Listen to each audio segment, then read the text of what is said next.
Ouais, bah malgré... il fait un grand soleil aujourd'hui, il y a du vent. Et sous la serre, on est quand même obligé d'arroser. Comme il fait une chaleur pas possible là-dessous, du coup, eh bien, je brumise un peu d'eau, déjà pour les radis. Et puis aussi un petit peu pour les tomates, qui sont pas encore arrosées.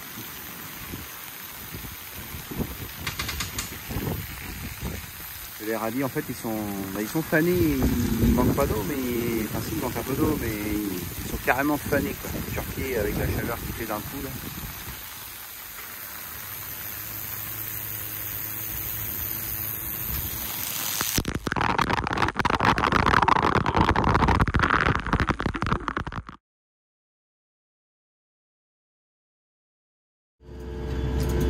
Bon ben, salut tout le monde.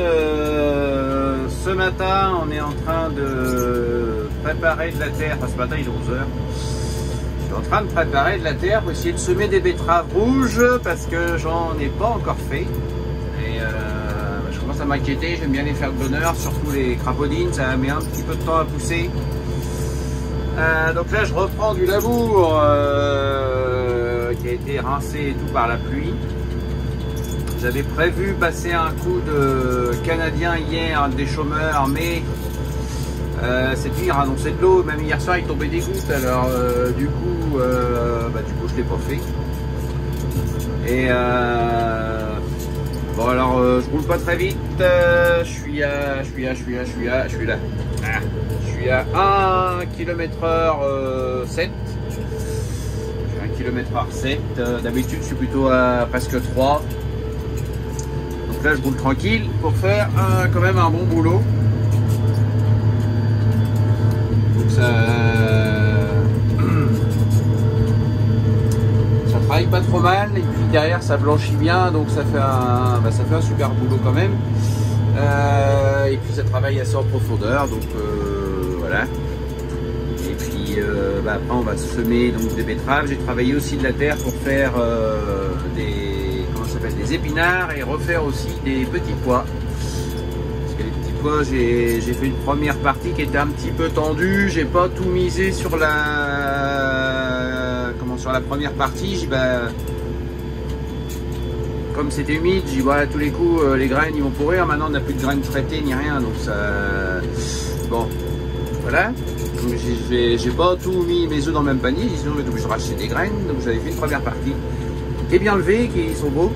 Et donc j'ai prévu en refaire une deuxième partie. Du coup ça fera un petit peu décalé, on verra. De toute façon j'ai la semence, au pire c'est pas très grave.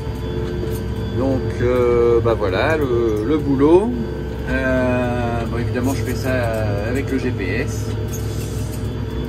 qui va bien, hein, avec un Géopen GPS. Pas de soucis particuliers. Je fais une passe sur deux, enfin ça dépend, c'est pour pour pas avoir trop à manœuvrer au bout. Là j'ai moins manœuvré, j'ai dit tiens j'étais en face de cette ligne là, je vais aller hop, je fais celle-là. Et je prendrai celle d'à côté après, ou j'en ferai une autre à côté, je vais voir, selon mon humeur et puis ma facilité aussi surtout. On peut voir là ici, là en bas, là, il y a carrément des flaques d'eau. Hein. C'est pas gagné mon truc quand même. Hein. Là, il y a une grosse flaque d'eau là, ici là, une grosse flaque d'eau. On a 2 ou 3 là. Bon, je sais que c'est le bas, mais bon, faut arriver à faire un truc. Hein. Faut arriver à bosser. La semaine prochaine, de plus, on a toutes les toutes les tomates, poivrons, aubergines et tout le team là, donc il va y avoir du taf. Et puis dehors, il faut que ça avance aussi. Donc on profite des petites fenêtres. Sinon on a un super panorama, non? Qu'est-ce que vous en pensez? C'est pas joli ma région? Quand même.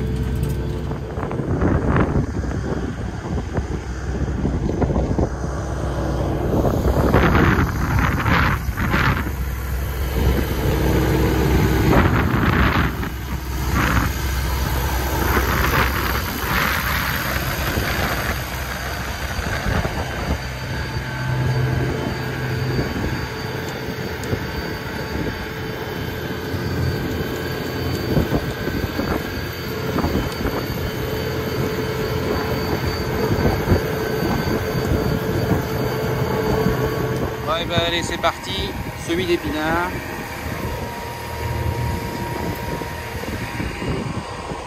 Ça marche nickel, pas de sushi.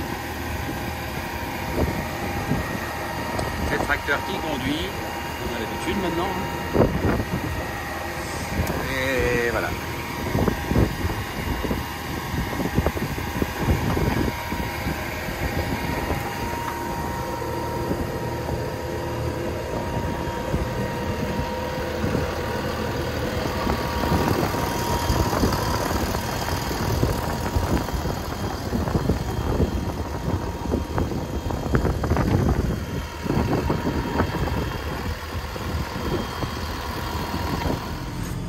Bon, et bien là on est dimanche après-midi, j'ai laissé blanchir le temps de dîner, le midi là, déjeuner. Donc ça a bien blanchi, tout, c'est parfait. Et là on a attaqué le semis de betterave crapaudine. Et donc bah, ça fait un super boulot. Le dessus a bien séché, le fond, il y a une petite couche d'humidité au fond et donc ça va super bien. Donc on reprend la planche évidemment au GPS. Donc ça me permet de descendre dehors, voir si tout va bien de temps en temps. Faut pas le faire, hein. Faites pas comme moi, très dangereux, c'est vrai. Et ça permet aussi de faire des rangs bien droits, bien rectilignes. Et ça, quand on les repasse au binage, c'est génial.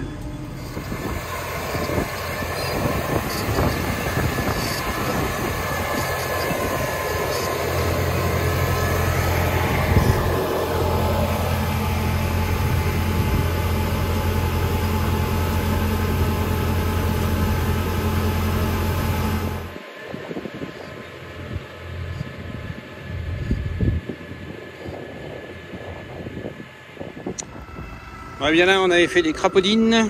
Donc, crapaudine disque 31 trous 2,1 mm. Là on est passé en betterave ronde. Donc betterave ronde, il va falloir serrer un peu plus. Donc on était là nous. On était sur le pignon de là, du milieu, et sur le pignon de là, le plus petit. C'est ça. Non, c'est celui-là et celui-là. On était à 13 cm. Et là, pour des rondes, je vais descendre. Je vais descendre. 9, ça fait peut-être un peu serré. Je vais descendre à 10. 10 cm. Sachant que 10 c'est bien. Ouais, je pourrais faire 9 aussi. 9 ça me ferait qu'un pignon à changer. 1 cm. Allez, on va faire 9. De toute façon les rondes ça se prête. Et je cherche pas à avoir des betteraves trop grosses. Je veux des betteraves moyennes. Donc la technique c'est simple. On détend. On desserre.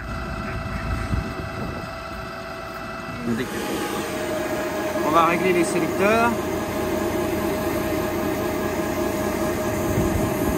Ouais, bah, c'est déjà fait en fait. Ah, celui-là il fait un peu plus de doublette. On va y mettre. Normalement, celui-là il est à 15 ici là. Celui-là on doit le mettre à 15.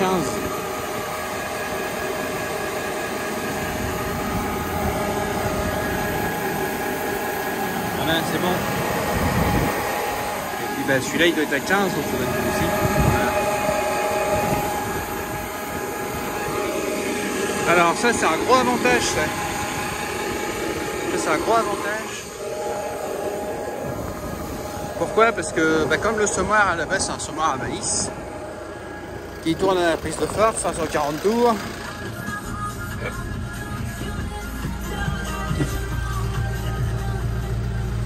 Et ben là, avec mes petits régulateurs ici, en fait je le fais tourner à la vitesse que je veux. Et si je veux aspirer des graines de navet qui sont hyper fines, ou des graines d'endive, ou des petites graines quoi en gros, et ben c'est archi simple, il suffit que je réduise mon débit, Comme là, les betteraves, j'ai pas besoin de beaucoup de débit. On voit bien, la turbine ne tourne pas très vite. L'arbre, il tourne pas très vite, il tourne, allez, à 150 tours à peu près. Et 150 tours, ça suffit à aspirer les betteraves. Bon, bah, la journée s'avance, il est presque 18 h et du coup, je fais un petit peu de binage dans mes premiers épinards semés, là, qui sont un peu claqués. Donc voilà. Voilà ce que ça donne. On peut voir les épinards sur le rang là. Et puis, alors ça n'a pas été semé au GPS, donc un peu la même merde, mais bon ça va. On plus la fin du monde. Donc bon ça passe, hein. Ça passe. Il n'y a pas trop de populace parce que on a pas mal de limaces quand même. Alors, on a beau lutter contre, il y en a quand même. Voilà, vitesse 2 km/h et demi. Et puis j'ai mis la bineuse en 1000 tours, comme ça je fais un petit peu moins de tours au tracteur. Pour avoir une bonne vitesse de rotation. Donc ça je joue souvent et besoin de puissance pour traîner ça avec 20 chevaux de me relasser. En mettant en 1000 tours, c'est dommage, j'ai pas la 540 Eco, j'ai que la 1000 et 540 sur le Kubota. L'idéal c'est la 540 Eco, là c'est vraiment génial cette vitesse là. Enfin, moi pour ce que je fais c'est vachement génial. Ouais, voilà. Donc là c'est soit 1000 soit 540, donc là je suis en 1000 et du coup j'accélère moins, ça me va bien, je consomme moins, je consomme 4 litres au 100 à l'heure, pardon. Allez, il fatigue le gars, il fatigue. Donc 4 litres à l'heure pour faire du binage, voilà, ça me semble correct. Allez, on s'arrête pas, on continue. Bon alors, donc on est dans les épinards, donc toute la complexité du binage c'est de les retrouver. Et ils sont là. Ils sont là, ils sont là, là, là, là, là. Là aussi, au milieu, là. Voilà, voilà. Alors la terre c'est un peu claqué, donc du coup, binage. Et là du coup, voilà, hein. Peut-être qu'il en manque là, il y a un pied, il a dû être bouffé. Il a été bouffé. Mais ça coûte presque rien par la semence, ça va faire pousser. Donc, puis on n'a pas de bol, il pleut tout le temps. Sinon ça va le faire, on les voit bien. L'avantage c'est de les avoir semés au semoir pneumatique, c'est qu'on voit les rangs. Avant de passer, on voit bien les rangs. Enfin, on voit les traces des rangs, même si on ne voit pas les pieds. C'est pas grave, je sais où sont les rangs. Il y a un caillou. Hop là. Je sais où sont les rangs, du coup, je suis sûr que ça passe, quoi. Bon, et bien voilà, le binage bat son plein. Il restera une planche là-bas au bord à faire. Il reste. Bien sûr, on va la faire. Donc là c'est quand même galère parce que c'est pas semé au GPS. À cette époque là le GPS était en transfert du M puisque le M115 a été vendu. Il est encore sur la ferme mais il a été vendu. Donc j'ai transféré le Kubota, les GPS sur le Kubota, le GPS sur le Kubota. Et du coup j'avais pas de GPS dans le M. Bon, voilà, c'est comme ça, c'est le jeu ma pauvre Lucette. Et donc, mais bon, ça se fait quand même. Le tracteur suit la planche tout seul.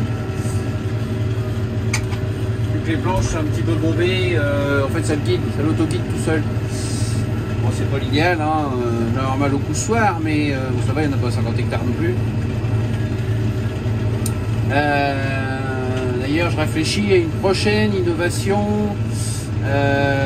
On peut pas faire tout le même jour, hein, mais je réfléchis à ce que cette bineuse là soit RTK aussi, donc qu'elle soit conduite par soit conduite par le tracteur, pas par le GPS, de manière à, une fois que le rang sera créé, au moment du semis, il suffira à la bineuse de reprendre le rang et on pourrait passer à une plus grande précision, je pense. Je pense. Après, voilà, donnez-moi votre avis. J'hésite parce que entre ça et la bineuse guidée par caméra, mais alors guidée par caméra, voilà, par exemple, mes épinards qui sont tout petits, ils sont, on voit à peine la différence entre des épinards, de la saleté, etc. Je me dis que je suis pas, enfin bref, je suis pas hyper convaincu en fait. Ça a l'air de bien marcher, hein, mais il faut quand même des lignes un peu propres, il faut quoi. Bon, voilà, donc je suis dans la réflexion à vrai dire. Bon, après, bineuse caméra, j'ai jamais vu quelqu'un qui en avait fabriqué une lui-même. Bineuse guidage RTK, puisqu'on sait déjà faire des GPS, et ben, ça doit pas être très compliqué, je vais pas dire facile, mais ça doit pas être trop compliqué de faire une bineuse qui se guide RTK.